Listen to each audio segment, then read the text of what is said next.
The murder of a young college student baffled investigators until evidence suggested he knew his attacker. 3 tiny hairs and some microscopic skin cells uncovered a trail of lies, deceit, and retaliation.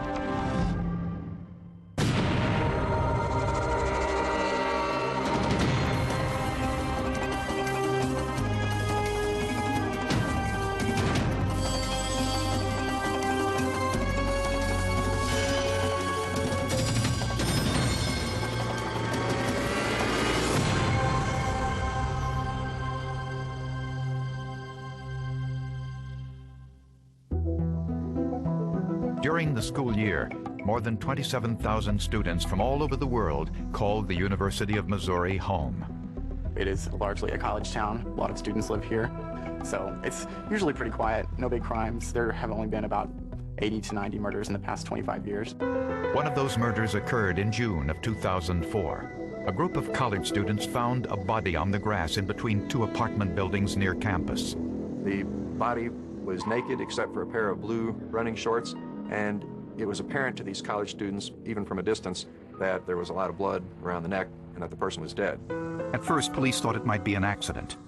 This individual could have been jumping from one rooftop to the next. Being a college town, we see all kinds of crazy things that happen here, and a stunt like that would not be out of the norm. They actually got up, though, and looked at the roof and saw there was not blood on the edge of the roof. They looked at the air conditioner unit, saw there wasn't any blood there, and they rather quickly ruled out that idea that it would have been a fall. But a closer inspection revealed the throat wound looked more like it was made by a knife or some other sharp object.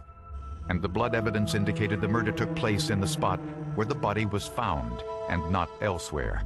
The victim was identified as 22-year-old Jesse Valencia, a pre-law major at the university. He worked part-time as a clerk at a local motel. I just fell apart. I wouldn't talk to anybody, and I just sit and cried all night long and about all day. What I know about Jesse is he was a great guy. He socialized quite a bit. He didn't have any real enemies that anyone knew of. He was very carefree, and he had a lot of friends, and I think he really valued those friendships a lot. But Jesse had a reputation for defending what he believed in, and he seldom backed down. All of Jesse's friends were in agreement that he was a confrontational kind of person. He wanted to be a lawyer someday. He actually liked arguments. He was flamboyant. Investigators learned that on the night before the murder, Jesse Valencia worked at the motel, went to a party, and then headed home. He had been drinking that night. His blood alcohol level in his body showed he was still under the influence of alcohol at the time he was killed. Investigators wondered why Jesse was outside in bare feet and wearing only shorts that night. Jesse lived alone in an apartment a block from where he was murdered. Investigators found the door to his apartment ajar, but there was no sign of foul play or a struggle.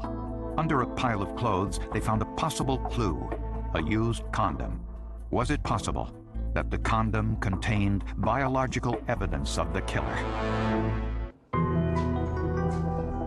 Jesse Valencia's autopsy provided a lot of information.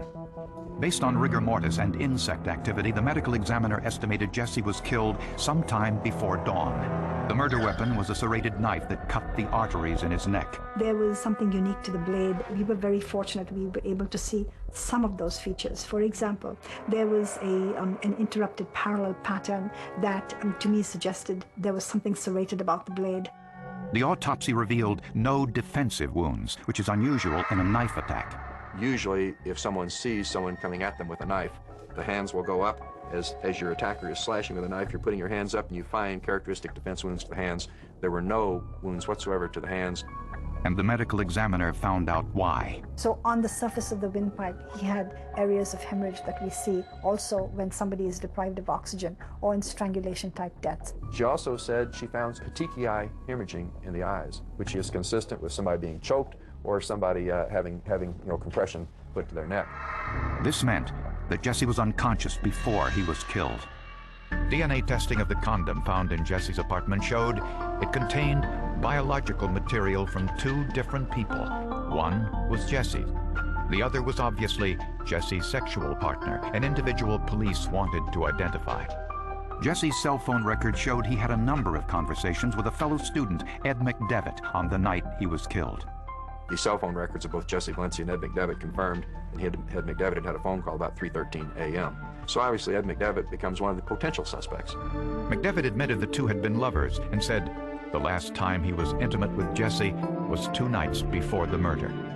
DNA testing confirmed that McDevitt's DNA matched the biological evidence on the condom in Jesse's apartment. So obviously at that point, Ed McDevitt can't be ruled out as a suspect. McDevitt insisted he didn't kill Jesse and claimed he was at home with his roommate at the time of the murder. The roommate corroborated McDevitt's claim. But evidence under Jesse's fingernails undercut that alibi. As I started examining the shavings and clippings, I noticed that 2 fingernails appeared to have some reddish-blackish stains on them. These cells were subjected to DNA testing. The results were surprising. I noticed that the profile from the right hand was characteristic of a mixture of possibly 3 individuals. The first source was Jesse himself, which was expected. The second was from Ed McDevitt. He claimed this DNA, like the condom, resulted from their sexual encounter 2 nights before the murder. Maybe this DNA was from just not washing his hands as often as he should have. To solve the case, investigators would need to identify the source of the third DNA sample. One of Jesse's friends, Andy Schermerhorn, had information that would help. Their relationship was a little unusual for mid-America to understand. They were friends who would sometimes have sex. They had known each other for several months and they'd had sex about 5 times, but Andy was quick to tell me we weren't boyfriends. Andy said he was in Jesse's apartment several months earlier and witnessed a bizarre incident. They were actually engaged in sexual activity in Jesse's bed.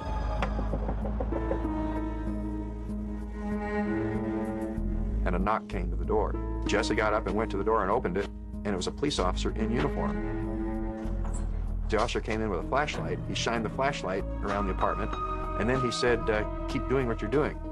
And Andy Schermerhorn said, I was standing up in bed naked, holding a sheet up, and Jesse said, no, he's cool, he's cool.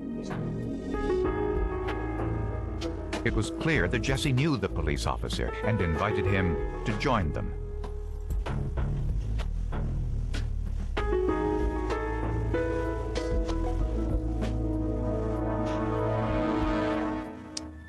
Then when it was over, he said, the officer got up real quickly, turned on a lamp, and said to Andy Schermerhorn, this has got to remain a secret.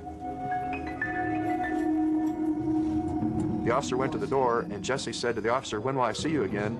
And the officer made some comment, you'll see me when you see me, or something like that. It was clear to Andy Schermerhorn that Jesse would never know when this officer would show up, and the officer left.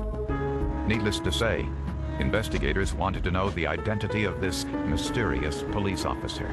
Was it possible he had information about the murder?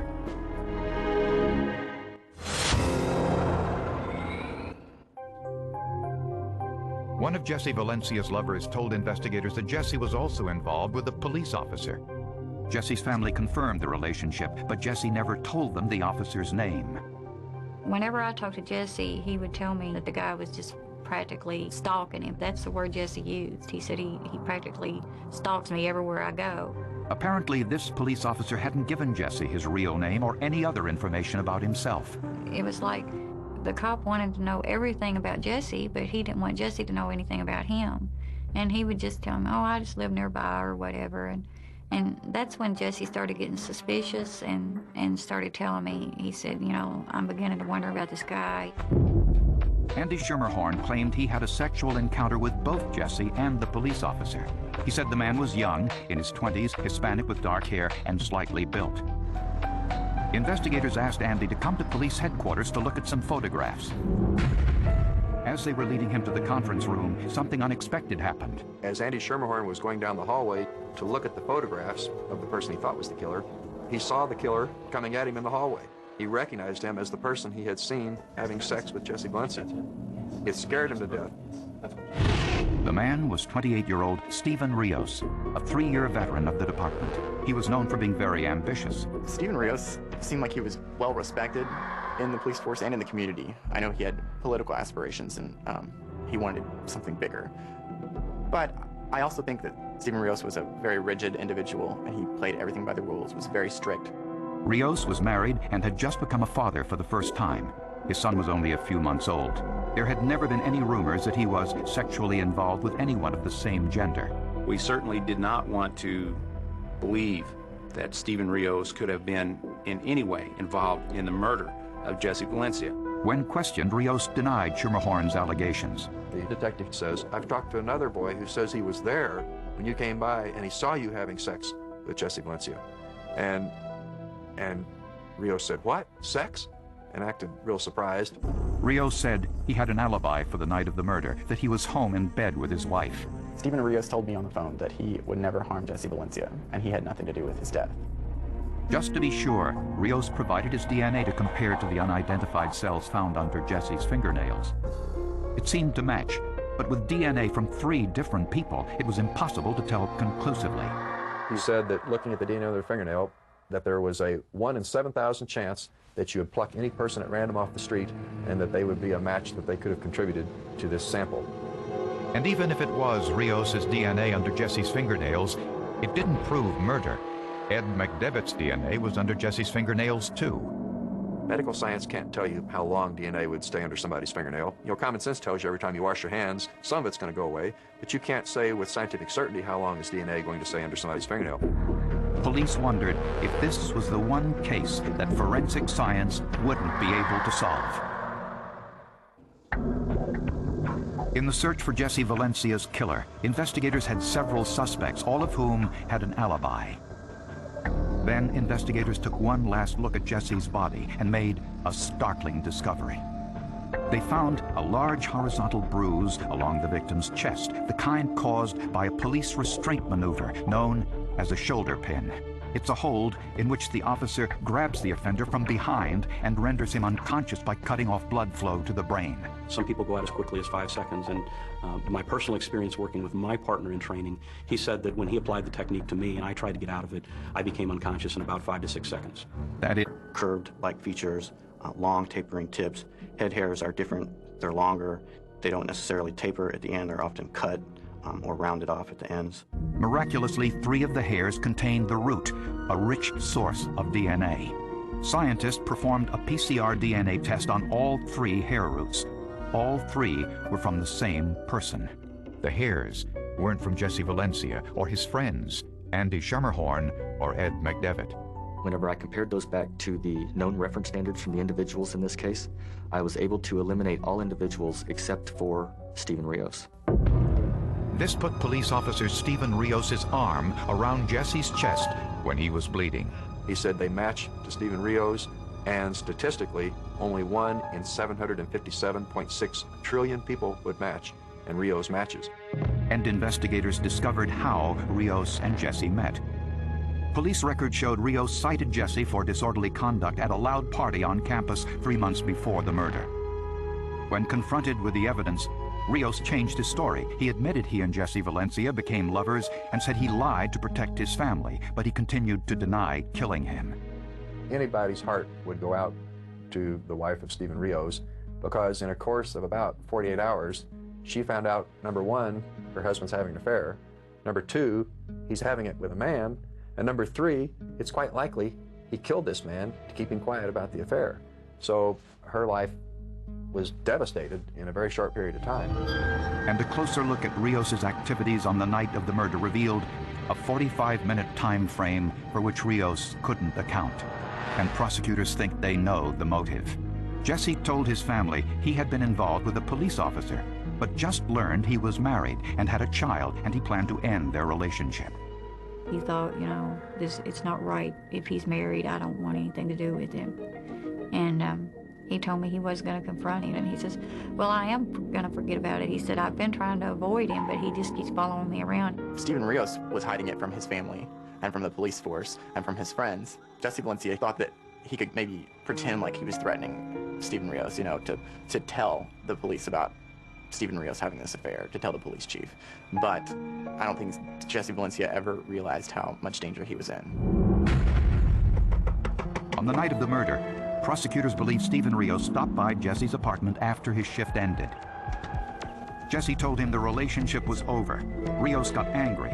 Jesse threatened to tell Rios' superiors if he didn't leave him alone. What are you talking about? We're done. I don't want to have to go to your supervisor. You're going to sit here and threaten And then me? he went outside, hoping to end the confrontation. Don't threaten me. Rios didn't want the affair to end, and certainly didn't want his family or co-workers to find out. So things turned violent. Rios used a police hold to render Jesse unconscious. It worked, but it left the bruises. In the struggle, there was a DNA cross-transfer. Jesse scratched Rios and picked up skin cells. Rios left his arm hairs on Jesse's chest. When Jesse was unconscious, Rios used his knife to kill him. He left, thinking his secret was safe. It might have been, had it not been for the forensic evidence. Jurors want to see that. They want to see fingerprints, they want to see DNA evidence, they want to see, something more than just listening to witnesses talk about the evidence. They want to see objective evidence on a case. Without a doubt, this is the worst case in our department's history. And I think any department would agree, no matter how large or how small it is, to have something like this is devastating. The weapon used in the murder, the serrated knife, has never been recovered. Case number 167984, State versus Rios. Stephen Rios was tried and convicted of first-degree murder and sentenced to life in prison without parole. He still maintains his innocence. You think a police officer is someone who is hired to serve and protect the community. You never expect them to be on the opposite end and be a killer. In this trial and closing argument, I quoted a comedy skit by the comedian Richard Pryor.